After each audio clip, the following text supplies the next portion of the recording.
21वां अध्याय माघ महात्म। लोमस जी कहने लगे कि पूर्व काल में अवंती देश में वीरसेन नाम का राजा था। उसने नर्मदा के किनारे राजसूय यज्ञ किया और अश्वमेघ यज्ञ भी किए, जिनके खंभे सोने के बनाए गए। ब्राह्मणों को अन्न का बहुत सा दान किया और बहुत सी गौएं, सुंदर वस्त्र और सोने के आभूषणों से युक्त दान दी। वह देवताओं का भक्त और दान करने वाला था। भद्रक नाम का एक ब्राह्मण, जो अत्यंत मूर्ख, कुलहीन, कृषि अधर्मी, कृषि कार्य करने वाला, दुराचारी तथा धर्मी था, वह भाई बंधुओं से त्यागा हुआ इधर उधर घूमता हुआ देव यात्रियों के साथ प्रयाग में आया और माघ में उनके साथ 3 दिन तक स्नान किया। वह 3 दिन में ही निष्पाप हो गया। फिर वह अपने घर चला गया। वह ब्राह्मण और राजा दोनों एक ही दिन मृत्यु को प्राप्त हुए। मैंने इन दोनों को बराबर इंद्रलोक में देखा। तेज, रूप, बल, स्त्री, वस्त्र और आभूषण में दोनों समान थे। ऐसा देखकर उसके महात्म्य का क्या कहा जाए।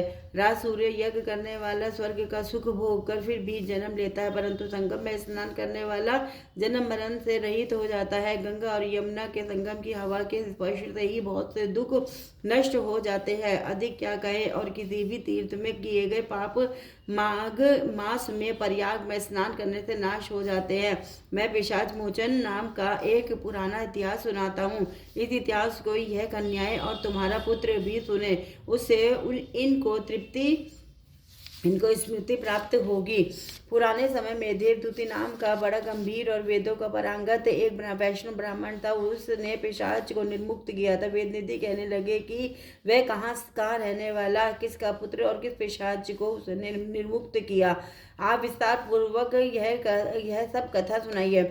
लोमस ऋषि ने कहा, किलपज्ञ से निकली हुई सुंदर सरस्वती के किनारे पर उसका स्थान था। जंगल के बीच में एक पुण्य जल वाली सरस्वती बहती थी। वन में अनेक प्रकार के पशु भी विचरते थे। उस ब्राह्मण के शाप के वजह से पवन भी बहुत सुंदर चलती थी तथा समय पर वर्षा भी बरसती थी और वन चैत्र रथ के समान था। उस जगह आश्रम में धर्मात्मा देवद्युति रहता था। उसके पिता का नाम सुमित्र था और वह लक्ष्मी के वरदान से उत्पन्न हुआ था। वह सदैव आत्मा को स्थिर रखता, गर्मी में अपने नेत्र सूर्य की तरफ रखता, वर्षा में खुली जगह पर तपस्या करता, हेमंत ऋतु में सारस्वत सरोवर में बैठता और त्रिकाल संध्या करता। जितेंद्र और सत्यवादी भी था।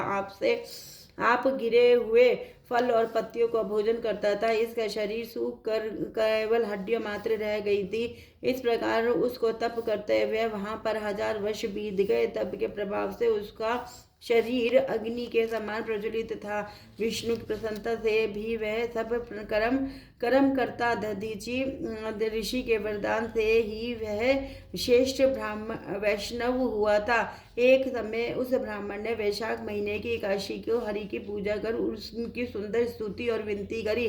उसकी विनती सुनकर भगवान उसी समय गरुड़ पर चढ़कर उसके सामने आए। चतुर्भुज, विशाल नेत्र, मेघ जैसा स्वरूप भगवान को स्पष्ट करके देखकर प्रसन्नता के मारे उसकी आंखों में आंसू भर आए और कृतकृत्य होकर भगवान को प्रणाम किया। उसने अपने शरीर को भी याद न रखा और भगवान के ध्यान में लीन हो गया। तब भगवान ने कहा कि हे देवदूते, मैं जानता हूँ कि तुम मेरे परम भक्त हो। मैं तुमसे अति प्रसन्न हूँ, तुम वर मांगो। इस प्रकार भगवान के वचन सुनकर प्रेम में के मारे लड़खड़ाती हुई वाणी में कहने लगा कि हे देवाधिदेव, अपनी माया से शरीर धारण करने वाले आपका दर्शन देवताओं को भी दुर्लभ है। अब आपका दर्शन भी हो गया, मुझको और क्या चाहिए। मैं सदैव आपकी भक्ति में लगा रहूं।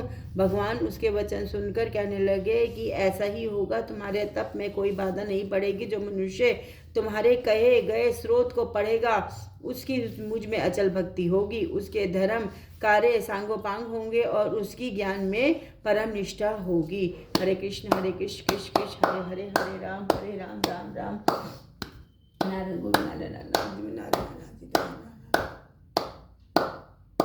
हर हर महादेव, हर हर महादेव, हर हर महादेव। ओंकारेश्वर ज्योतिर्लिंग महादेव की जय, ओंकारेश्वर ज्योतिर्लिंग महादेव की जय, ओंकारेश्वर ज्योतिर्लिंग। राधे राधे, श्याम श्याम श्याम।